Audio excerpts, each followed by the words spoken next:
South Korean President Moon Jae-in had a sit-down with CNN this afternoon. The interview focused mainly on whether his stance towards North Korea has changed since Pyongyang's sixth nuclear test. Hwang Ho-jun starts us off from the top office. Just days before his departure to New York City, President Moon Jae-in squashed the idea of South Korea's self-nuclear armament amid North Korea's recent missiles launches and nuclear test.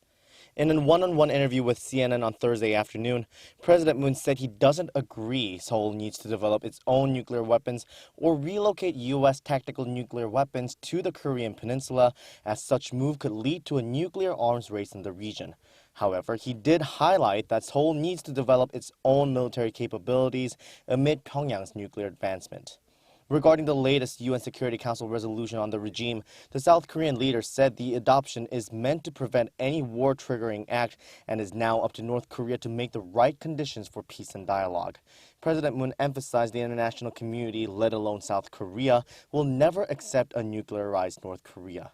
He also expressed his frustration and once again condemned North Korea's reckless behavior despite Seoul's past efforts to resume dialogue, saying it is not helpful to North Korea itself or inter-Korean relations and threatens world peace. He also said the combined defense capabilities of South Korea and the U.S. are enough to neutralize any threat from North Korea in its early stage. However, President Moon once again underscored that his administration doesn't have a hostile policy toward the North Korean regime and thus will not push for an artificial or forced reunification.